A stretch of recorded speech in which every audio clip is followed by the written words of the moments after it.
Can't hear you, Stephen. Yes.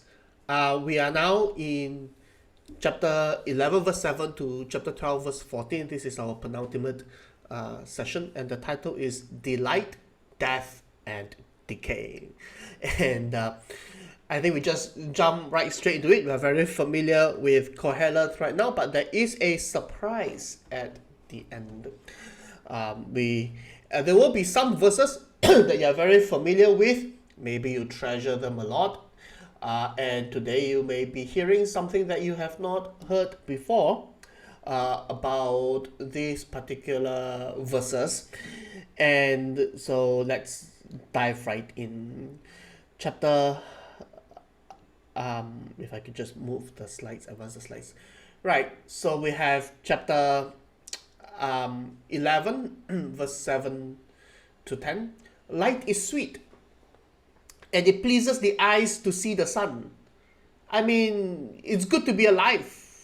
It's good to be alive and see the sun. Sometimes when we have been indoors for who knows how long, and maybe you haven't seen the sunlight in a while. And that day, as I stood under the sun around 11 a.m. and just feel the warmth of the sun. Light is sweet. It pleases the eyes to see the sun. It's great. However many years anyone may live, let them enjoy them all. I mean, just enjoy your life. If you have 5 more years to live, enjoy the 5 years. If you have 10 more, enjoy the 10 more. If you have 50 years more to live, enjoy all and every day. Because why would you rather not enjoy than to enjoy life? I mean, if you're happy, the day will pass. If you're unhappy, the day will pass. And so why not be happy? But even as you enjoy your days, enjoy your years, there's something lurking at the back. There's something lurking behind. But let them remember, and this word is going to come up again and again. And word related to this word remember, Zahar, the days of darkness, for there will be many. Everything to come is meaningless. Or rather, I think a better translation here would be everything to come is transient. The days of darkness here does not refer to death. The days of darkness here refers to old age. For there will be many, that's the reason. Because the day of death, that's just one day. Many days of darkness, that means days where you may not enjoy to see the sun. You're still alive, but not enjoy it as much. So, while you are still able to enjoy life, enjoy. Live it up before old age come and everything to becomes meaningless. Everything becomes maybe if you like to eat chocolates. Don't wait until when you are at an age where you can't enjoy chocolates anymore. If you like to eat bak kut teh right now. Don't wait until a time when you can't eat so much meat anymore. If you can travel, travel. Right now we cannot, but when we can travel, travel. See the world. Because if now you don't see the world, one day when you're wheelchair bound, how are you going to see the world? You, as you go on these trips, follow the tours. The tour want you to be at this place at this particular time, and then at the other place at that particular time. You don't want to be the person to slow down everybody because you walk slowly. No. Enjoy your life while you are still young, because there's going to be days of darkness to come. There'll be many years of those. And when that happens, everything just becomes meaningless. Everything becomes fleeting and transient. Grasp the wind while you can. Grasp something. At least you can grasp at something. You who are young, be happy while you are young. And let your heart give you joy in the days of your youth. Follow the ways of your heart. Follow your heart. If there's one Bible verse that says follow your heart, usually we say don't follow your heart because the heart is deceitful above all else, right? So if you follow your heart, you're following all kinds of deceits, isn't it? This is the one place in the Bible whereby it says, follow the ways of your heart. What does your heart feel? Okay. Tepuk dada tanya selera. What do you feel like doing? Whatever your eyes see, follow it. Don't hold back. Don't say, when you are older, I wished I did bungee jumping. I wished I did this. I wished I did that. I wished I graduated college. I wished I took that job. I wished I dated that girl. I wished I was with that person. No. Don't, do it while you are still young. Once you're older, the days of darkness come. Well, you can't do them anymore. So while you're young, live it up. But know that for all these things, God will bring you into judgment. Now, here some people read this verse and go, wait a minute. One of two things is happening. Either all of a sudden, Kohelet has been talking about there is no life after death. Who can bring you to see what will happen after you die? I mean, does the soul of man goes up and the soul of animals go down? Who knows what will happen after you die? Why all of a sudden? Know that for all these things, God will bring you into judgment. Well, for what kind of things? For enjoying your life, following the ways of your heart, following whatever you see. And you also wonder, is it all of a sudden becoming orthodox? Is it all of a sudden becoming normative? How the rest of the Bible appears to be normative? Or is this just out of the blue, all of a sudden he does this? What is going on? If you read it in context though, especially what comes after that, and in the structure that comes before it, live it up before old age. And then he follows by, live it up, know that for all these things God will bring you into judgment. So then, because God is going to bring you into judgment, because that will happen, so then, banish anxiety from your heart.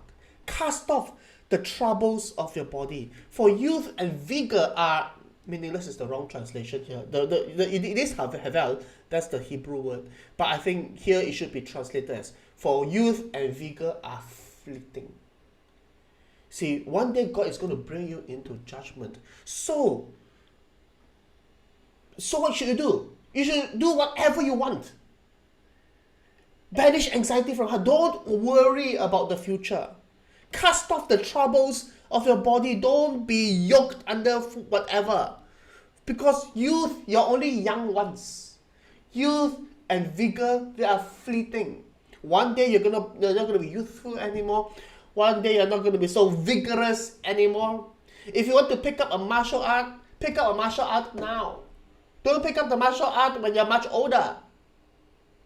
Do it while you're young, while you're still able to see the sun. So then, given the structure, know that all these things, God will bring you into judgment. The judgment that God has set for human beings is that they will grow old and become incapable of doing what they like anymore. That's the judgment. Commentaries after commentaries would spend a long time explaining why this is this is what Kohelet is talking about. Live it up before old age. Live it up before old age. Live it up before old age. Remember your Creator. Oops. Remember your Creator in the days of your youth, before the days of trouble come in. This is yet another one of those. Live it up. Live it up, because the days of trouble is going to come. The days of darkness is going to come. And when the years approach, when you say, I will find no pleasure in them. See, when you're young, you get to do things, and you enjoy things. And once you reach a certain age, you no longer enjoy them as much as you do. When you were a kid, you say, when I grow up, I'm going to buy all these toys. Right? Because I don't get to have all these toys when I was a kid. When I grow older, I'm going to have all these toys. I'm going to have my Transformers toys. I'm going to have all this. I'm going to have all that. Right? I'm going to have this. Now I've grown up. You know what I mean? I don't find pleasure in the Transformers toys.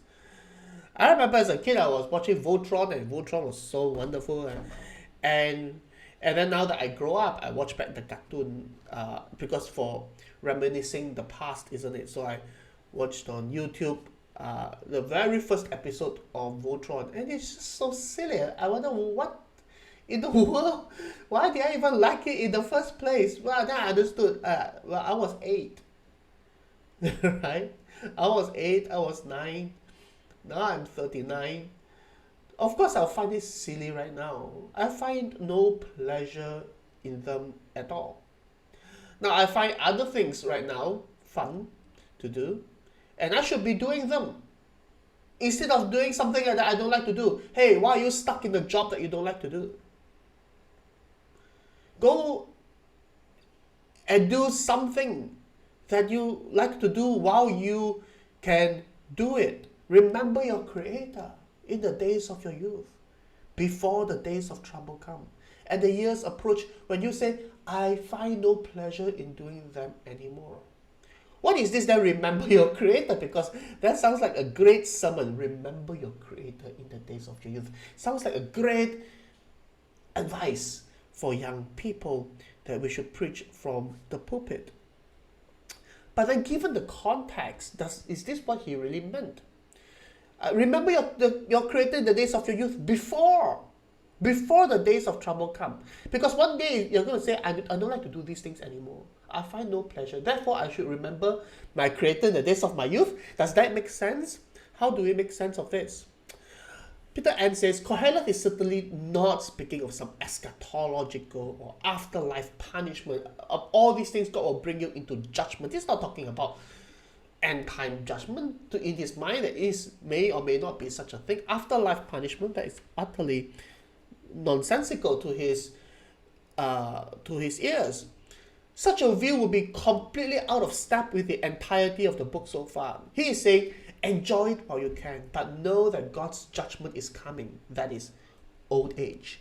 The admonition to remember your Creator is not meant to have a calming effect or perhaps motivate one to faithful service to God while one is young. That is not what it means. Seo Chun Leong, in his very influential work on Ecclesiastes, is the master of Ecclesiastes, isn't it? It's Professor Seo Chun Leong. To think of one's Creator is to think of death. For the life spirit returns to its giver. That is what you are, a created being. You are a creature. You are finite. There is an infinite being, and he is calling you home one day. Because this whole section begins with remember your Creator in the days of you, and then it ends with, and the ruach, the spirit, returns back to God. So maybe in our culture today, it will be more like, remember the Grim Reaper. Right? Something like that. Remember the Grim Reaper in the days of your youth.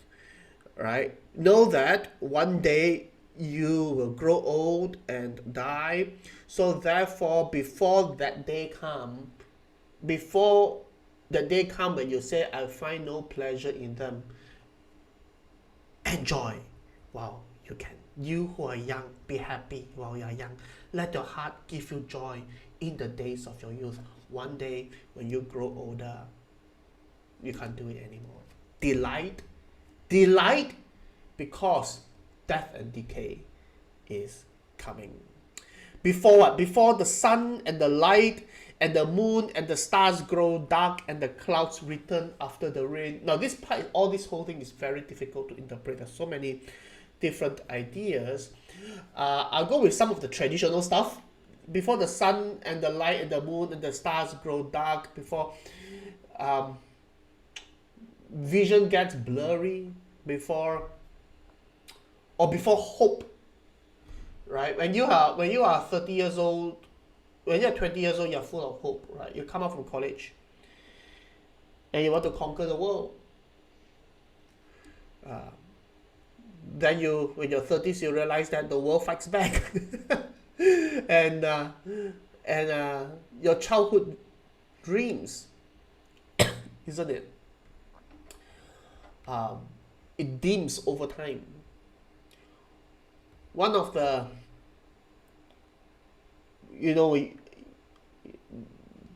seldom people cry or feel emotional when they watch cartoon, I suppose. But there was this one that got me. It's Inside Out. Inside Out is this cartoon animation about how the brain works, something like that, right? That there are these animated figures in our head, and there are these characters, right? Some of these characters are angry, some of these characters are fearful, some of these characters are whatever, right? And that makes up your personality.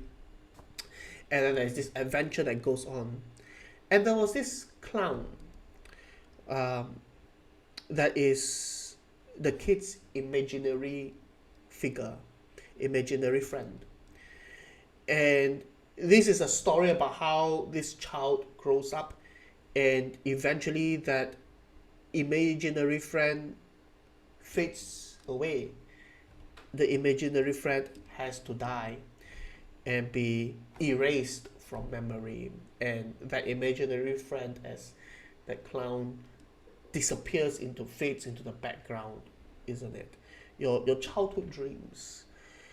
That is why people get midlife crisis, isn't it? Midlife crisis, you start to buy that motorcycle, isn't it? Why do you start to buy that motorcycle? It's because your dreams, when they were young, you not only are they yet to be fulfilled, you know that there is not enough time or opportunity to fulfill them anymore. Now you have a family. Now you need to provide. You had dreams that you were young, that you know that you have to set them aside in order to raise a family, or just that your moment is gone. And so how are you going to console yourself other than buying the motorcycle, isn't it? Before the sun and the light and the moon and the stars grow dark, before all your hope is gone, the clouds return after the rain. When the keepers of the house tremble, maybe that is like the hand when your keepers of the house tremble, and the strong man stoop. There's some osteoporosis going on and some other stuff going on, and you need calcium pills, and your body is bent now. When the grinders cease because they are few, your teeth, the grinding teeth stop being able to chew because they are few. Those looking through the windows grow dim, your eyes grow dim. Nowadays we have LASIK, we have all kinds of things, right? But generally that's the case. When the doors to the streets are closed and the sound of the grinding fades, right? So your ears stop working right. When people rise up at the sound of birds, you wake up really early in the morning now before it is light. But all their songs grow faint. The songs of the bird grow faint. You can't hardly hear them anymore. When people are afraid of heights, I suppose you become afraid of heights, and of dangers in the streets. You become more vulnerable. Maybe when you were younger, you think that you can fight off fight off robbers, but as you grow older, you know, you got arthritis on both knees. It's not easy, right? You feel dangerous in the street. When the almond tree blossoms, so your hair grows white and the grasshopper drags itself along. You can't you walk slower now. And desire, this is sexual desire. Desire is no longer is stirred. So that's sad. These people then people go to their eternal home and they die. And mourners go about the streets. This is symbolism of old age and eventually death. That's before all these things happen. Enjoy life. Remember you have a creator. While you're young, you don't get to live forever. If you're young, you say, I'm young, I get to live forever. Right? Death is the furthest thing from your mind. No. Kohelet says, no, when you're young, remember that one day you're going to die. That is why you should enjoy life while you can. Remember him. This word is actually not in the Hebrew, but I think it is justified for the NIV to bring this word back again. Remember him. Zocher. Remember. Before the silver cord is severed, is that like the spinal cord or nervous system, something like that? The golden bowl is broken. I suppose that is as you lose more gray matter. Before the pitcher is shattered at the spring and the wheel broken at the well, maybe the heart stops pumping. Before death happens.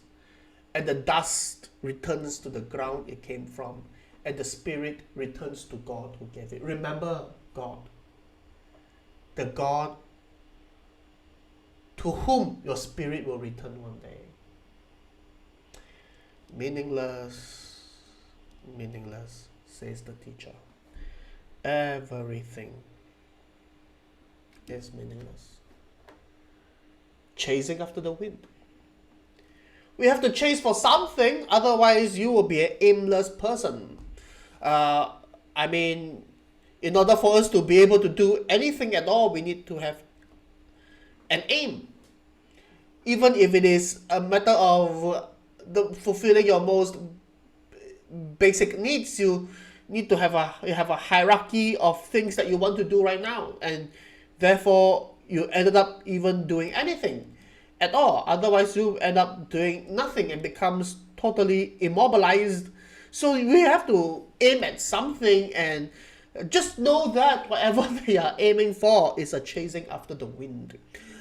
Better to be able to chase after the wind than not even have the ability to chase anymore.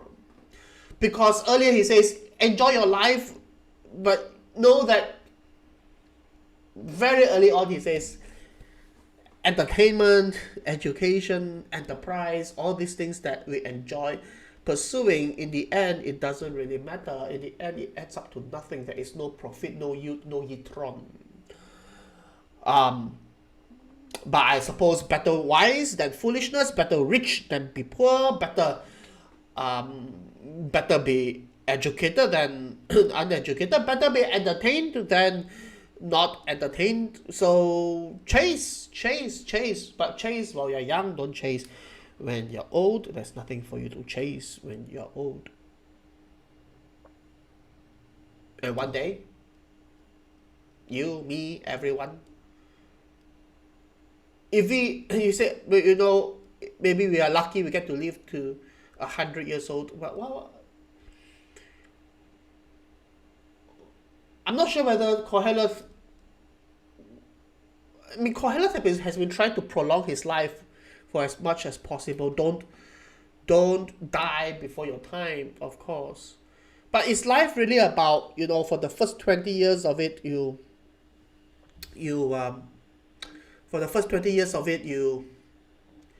here's 20 years, alright, you learn.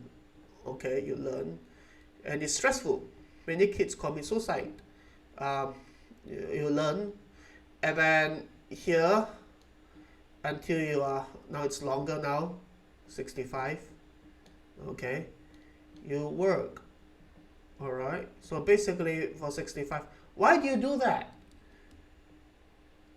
So that you get to enjoy this part, right? So that you have a good retirement. When you're at an age that you can't enjoy stuff money can buy anymore.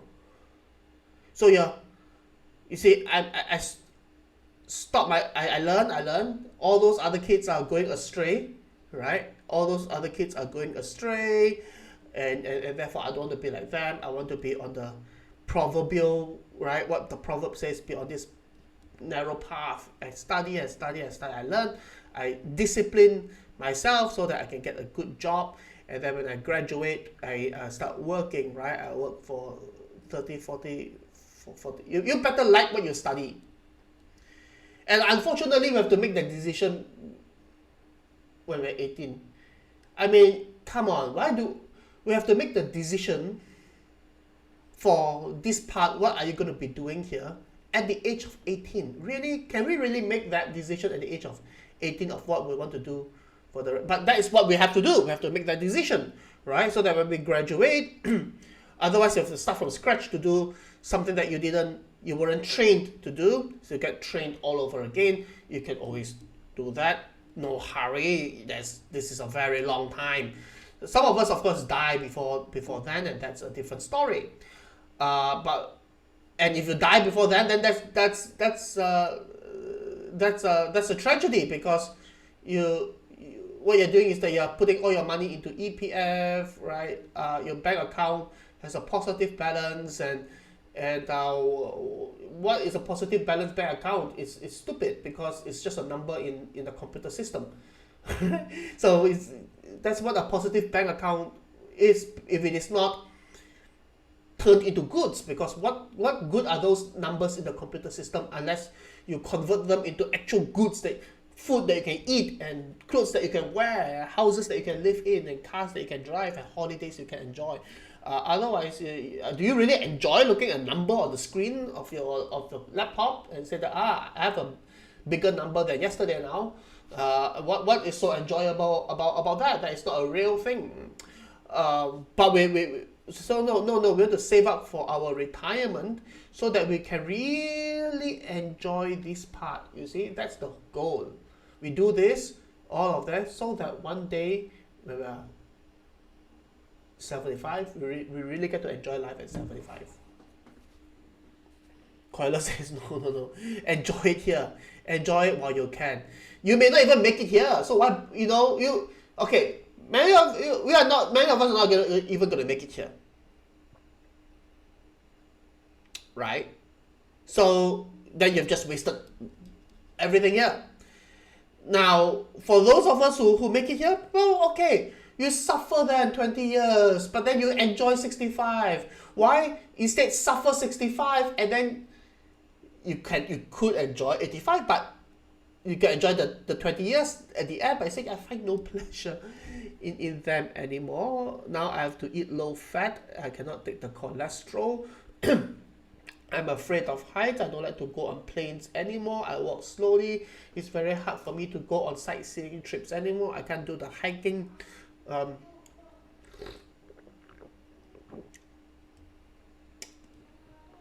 that's that. So, meaningless, says the teacher. But then, what is this phrase doing here? Says the teacher. Who wrote this? We know that this is Kohelet. This is the teacher. Why would the teacher say, says the teacher? Kohelet says the Kohelet. No, this is not. This is someone else. This is the real author. The real author. And he is about to say something. Now, you see, I have not talked about this. And every week my get is, hey, the Bible, right? The Bible should have a certain normative view of things. Actually, it does have. The author, the real author behind all these things. It's like the book of Job. The book of Job, the middle part, you're gonna take that with a pinch of salt. The middle part with all these friends talking, And at the end, it's very hard to preach the middle part chapter by chapter, right? Because these are not true. These are stuff that are not actually true. God at the end will say these are stuff that's not actually true. So you go on chapters long, 20, 30, 40, and then at the end God says that all these things are wrong, right? So something like that. It's not completely, but if you look at what Kohelet is saying, what Kohelet is saying is actually reality. Kohelet is describing reality as he sees it. So now the real author comes in and says, not only was the teacher wise, he's talking about Kohelet. Kohelet was really wise, but he also imparted knowledge to the people. He pondered and searched out and set in order many proverbs. The teacher searched to find just the right words, and what he wrote was upright and true. He wrote honestly, sincerely. He's describing reality. That's really what life seems to be like. So I want to talk a bit more about what's going on is how to read the book of Ecclesiastes. There is a frame narrator, and then there is Kohelet, and there's a closing frame narrator. So the beginning is the frame narrator says the words of the Kohelet, son of David, king in Jerusalem. Then vanity of vanities, says the preacher. All is vanity of vanities, all is vanity, a chasing after the wind. So there is the opening frame narrator. And then Kohelet goes on his monologues. He investigates all kinds of things and find nothing here. He found nothing here. He found nothing here. Found nothing here. Found nothing. What did he find at the very end? He found enjoy life. Enjoy life is all there is to do, because let us eat and drink, for tomorrow we die. So enjoy.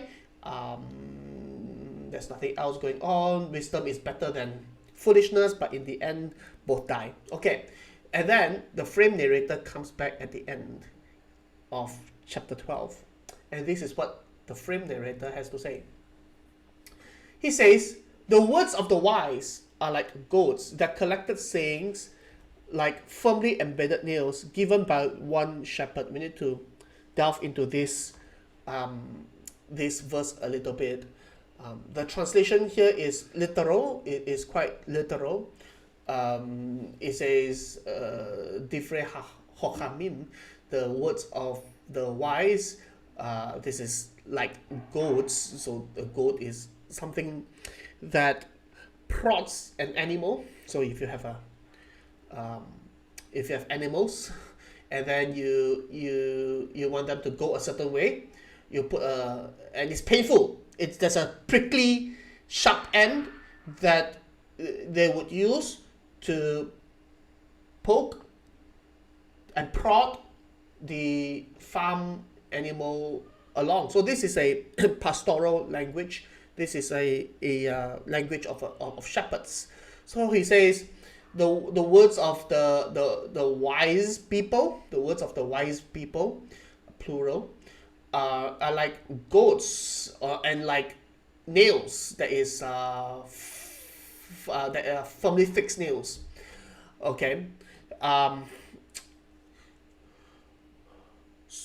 and these collected sayings of the wise,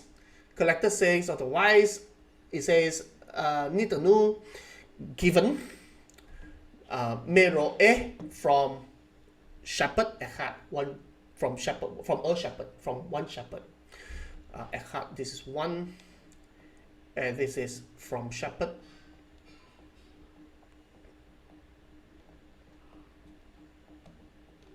This is given.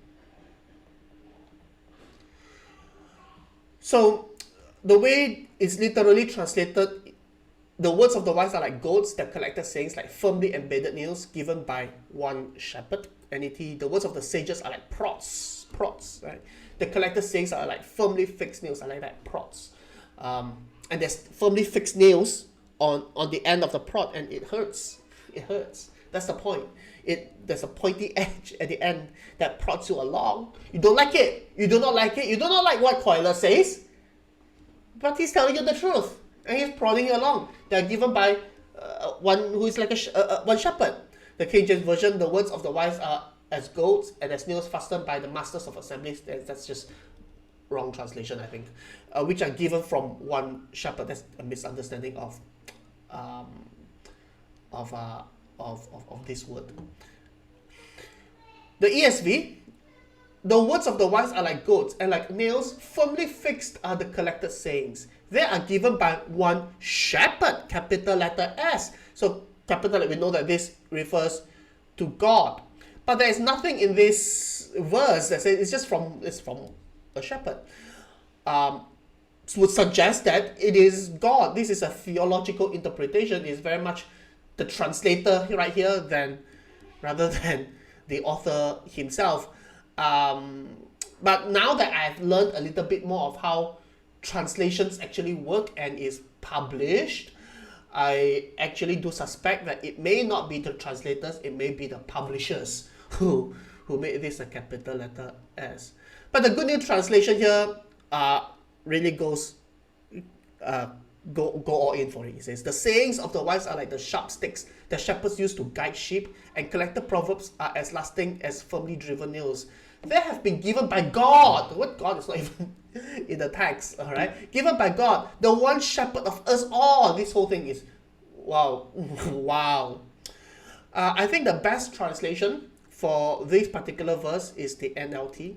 The New Living Translation is my translation of the day. It says, the words of the wise are like cattle prods, painful but helpful. That is what it's trying to say. The words of the wise are like cattle prods. It's painful, but it's helpful. What Kohelet is saying is not something that you necessarily like to hear, but you need to hear it. The collector says are like a nail-studded stick. That's basically the prod, right? Nail-studded stick. There's a nail at the end, which a shepherd, any shepherd would use it, drives the sheep. So Kohelet here is like this shepherd. This shepherd is not referring to God. This shepherd is referring to Kohelet. And he is driving you, giving you bitter truths about life. He's not sugarcoating it. Too many pastors, shepherds are sugarcoating words that tell you everything is okay when nothing is going okay. They're telling you that it must be, but when actually everything doesn't make sense, the universe seems absurd. And just couldn't bring themselves to tell you as it is. So you need to be prod by this stick. Ecclesiastes chapter 12, verse 1. But the author says, be warned, my son. Be warned, my son. Huh? Who is this, my son? So it turns out that this, my son, this son of his, is the recipient. This is the recipient. So the author is like a guru, a rabbi, maybe, and he has a student. Or maybe it's his biological son, who knows, but I think it's his student. He says, he's writing to his student. He says, be warned, my student, of anything in addition to them. Of making books, there is no end. Much study, where is the body? He says, you know, I know what Kohelet says is important, but let it remain here. Don't go any further. Stop, because if you continue to meditate on what Kohelet says, you may fall into depression. You don't have to continue to develop his themes. There's no need to have more exposition on what he says. It will just weary your body. It will just make you break down. So this is what you need to learn from Kohelet. You wanted to read. So I'm imagining the scenario is that this Jewish teacher, this rabbi, he has a student, and they have been studying Genesis, they've been studying Exodus, Leviticus, Numbers, Deuteronomy. And it is all normative, biblically normative, right, and orthodox.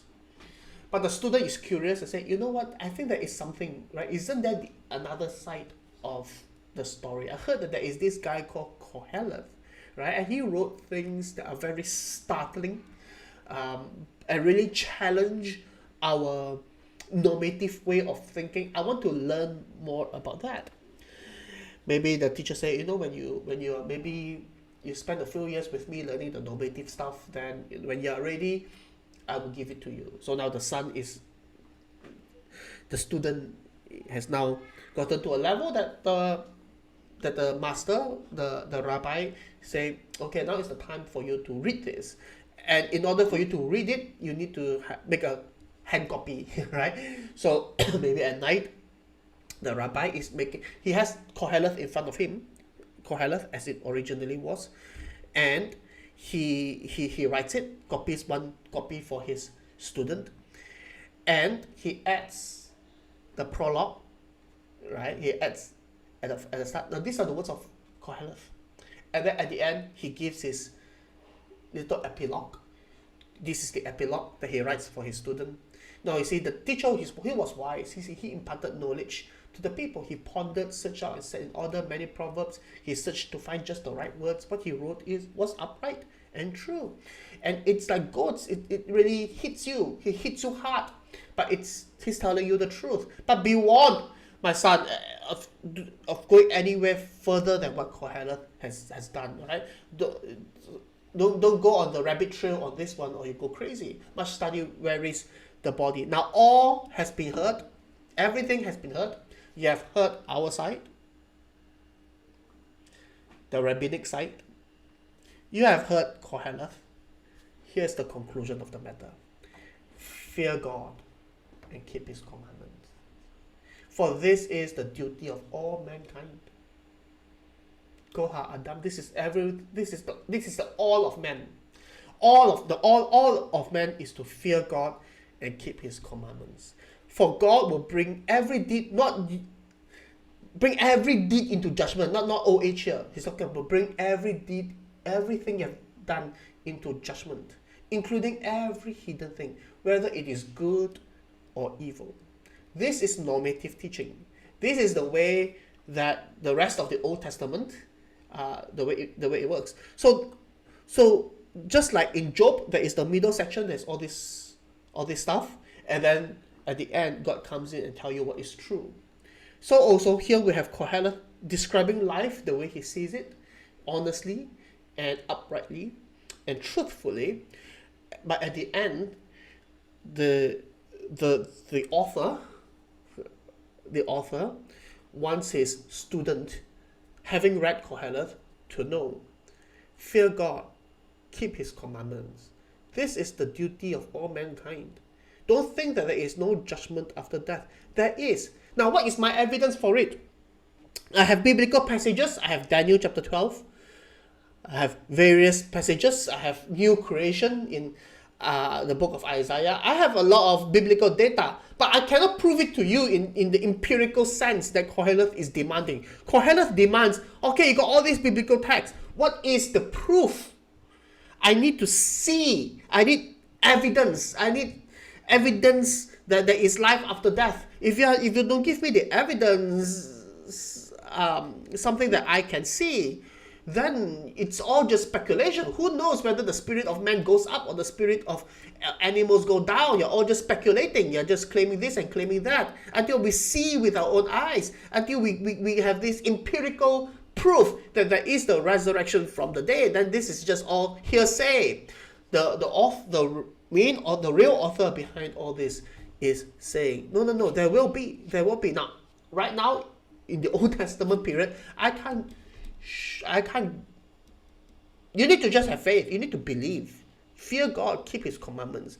This is the duty of all mankind. I can't tell you the resurrection from the dead, as in show you here's a man who rose from the dead. I can't give you that, but I believe that will happen. God will bring every deed into judgment, including every hidden thing, whether it is good and evil. You just need to believe this. We are right about this. God has promised it. Now, if this turns out to be wrong, then Koheleth is right.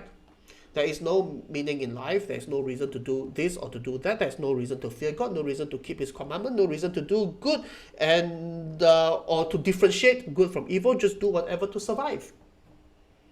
But we are right. We are right. I can prove it to you, but we are right.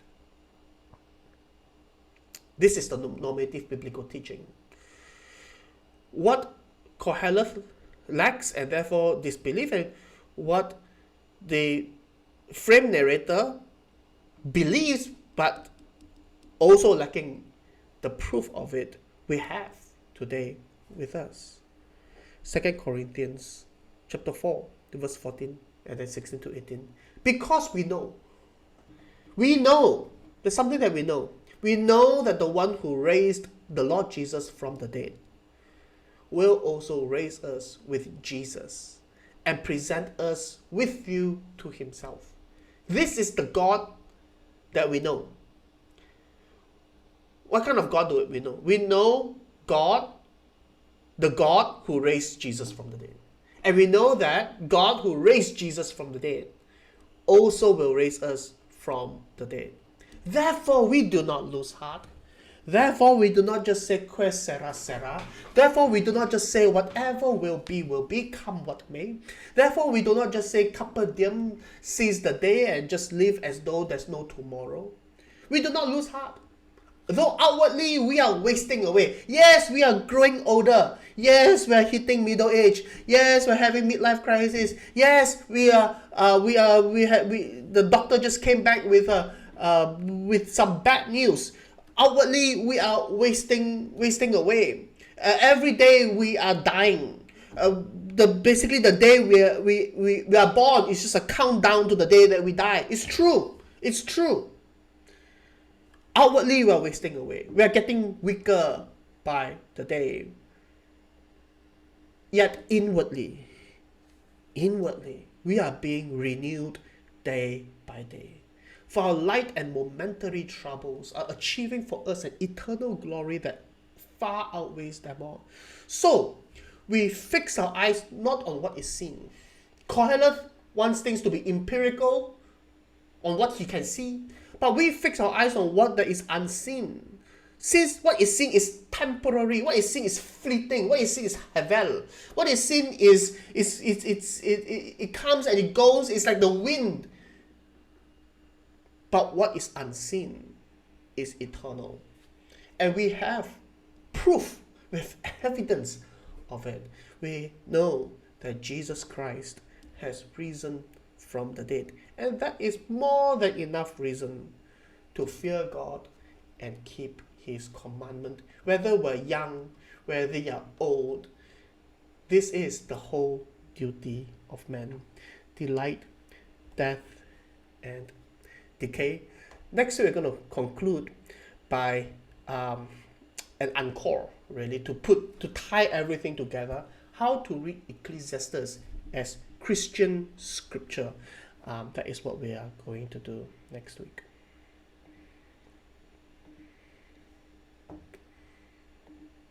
Thanks, Stephen. I think the next week's session will be related to the question that I get posted in the chat.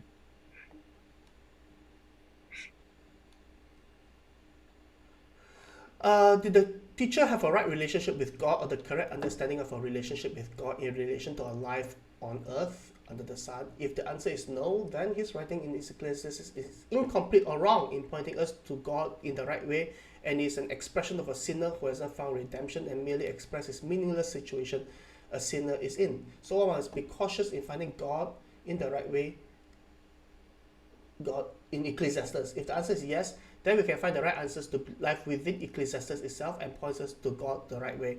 For me, this is a tough question to find, trying to find the answer within Ecclesiastes. The answer, I have this long conversation with Andrew Chow of St. Mary's on the book of Ecclesiastes. And our conclusion is that if the last paragraph is not there, if the last paragraph, there's zero hope. If you exegete it correct, I mean, there are these nice little verses, a time for this, a time for that, a time for this, a time for that. We treat it as normative text, although it is not. Remember your creator when you're youth. We treat it as normative. Orthodox text actually is rather heterodox. The way he's talking about who God is the Grim Reaper, basically. But because Koheleth is not the author, right? The author is the frame narrator, and the frame narrator comes in at the end, just like how the book of Job comes in at the end. So I think I would treat if you're looking for answers to how to relate to God in the middle section of the book of Job, you'll be misled, right? You'll be misguided. Not to say that they don't have a point, but those are earthly wisdom, worldly wisdom, or an it is an untutored view of God, right? The middle section of Job. Likewise, here in the middle section of Ecclesiastes, it functions that way. But that eventually the frame narrator comes in. Hey, we need to fear God and keep His commandment. This is the whole duty of man. Why? He doesn't really have an answer. Why? Because we're Jews, I guess that's the answer. But that answer is amply, of course. We believe in progressive revelation. We read the Bible as a whole, and that answer, the frame narrator is right. The frame narrator is right because there is something more to come that would really imbue life with meaning. But that means that to use the frame narrator principle, it means that Kohelet didn't write the beginning and the end. You cannot be saying now the teacher, everything he said is true and right. The teacher have been gathering proverbs. No, it is the frame narrator who says this. It's a completely different voice. But it's just that I see this. I know not exactly the same kind, but I see this same beginning and end voice inside the in-between also. That's why I guess I'm struggling with, was the teacher having a right understanding of God, or a complete understanding of God that we can rely on his middle section, the middle section of Ecclesiastes, or it is, as you say, take it as a discourse of a work in progress of someone, in the end, will I see the teacher in heaven is an interesting question. If he remains in where he is, he may not be in heaven. In that sense. So that's the part I struggle with. But your point is well taken. Thank you. Yeah, so Rebecca asked, so what's the answer? Does teacher have right relationship with God? I don't think he did. I don't think he did. He says, there is God. We know that there is God. But he's scary, man. And don't cross him. And they're probably proto-Sadducees. They probably had some functions in the temple. There's some speculation that Kohelet has some function in the temple, that this is some temple text. So you have to go into the temple, all right, and do stuff. It says, go there and shut up. Right? Go there and shut up, do your thing, come back out, don't say anything, and get on with it. Steven, you have any idea who's the frame maker? I don't know. Some guy living in the 3rd century BC, 2nd century BC, something like that. Okay.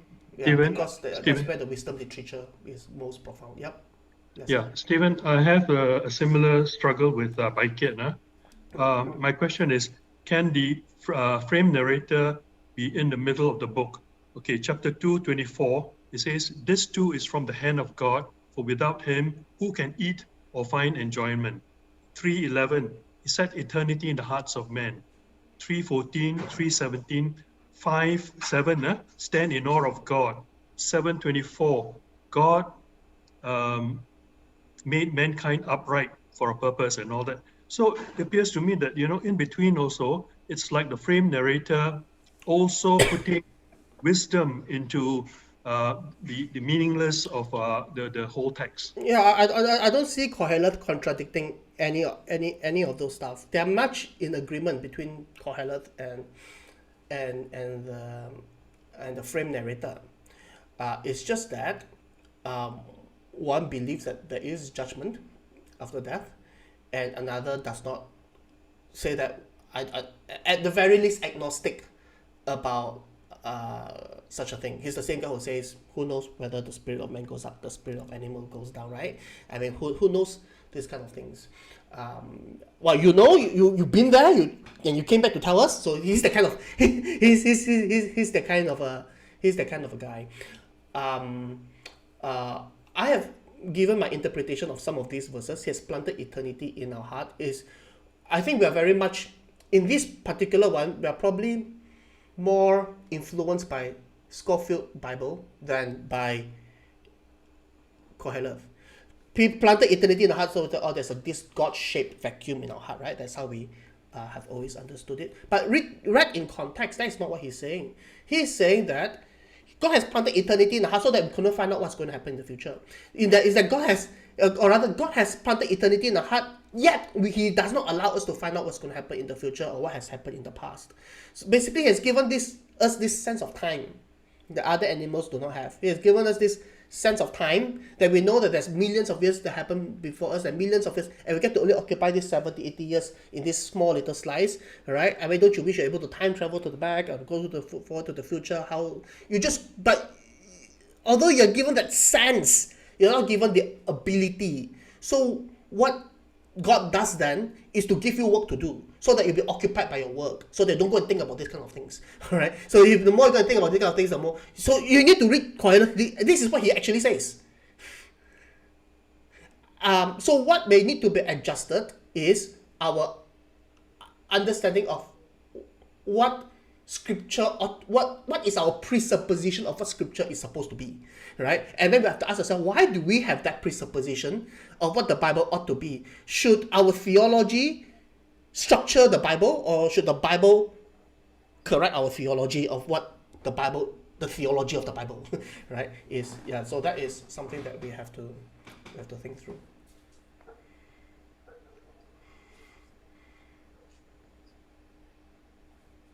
Okay. Sometimes our theology that we superimpose on the Bible. Yeah. I'm sorry. Okay. Any more questions? If not, yes, there's another comment by Rebecca. It's quite dangerous that a non-believer only read everything except the last chapter. That will be hard to help them to navigate out. I felt one need very strong Christian faith to study Ecclesiastes. Yes, I think so. One need a very strong Jewish faith as well. That is why he's writing this caution at the back. The frame narrator writing to his son, to his student. You have been studying Judaism. You have been in my yeshiva in my school, all right, for some years now. I think it's time for you to read Koheleth, all right. I don't think 2 years ago you were ready to read it. I think now you are ready to read it. But let me preface it and let me write an epilogue for it, just so that we're clear, all right. But you need to know everything. But then don't go beyond this, all right. You go crazy if you go beyond this. So this is all there is to it. Yeah. Okay, thank you. Do join us next week on how we read Ecclesiastes as a Christian scripture. Maybe we would start by reading chapter 12, verse 13 and 14 first, to remind us to fear God and to keep his commandment in all this. Before I invite Jason Ng to close us in prayer, next week we'll also announce when will be our next ABC. All right, we probably will take a couple of weeks break. Then we will join again, but we'll give you the details maybe next week after we have a discussion with Stephen. So with that, thank you, Jason, again for speaking to us this morning, and Stephen for guiding us with our ABC. We saw Jason in a recorded form. Now you see him in a live form. Jason.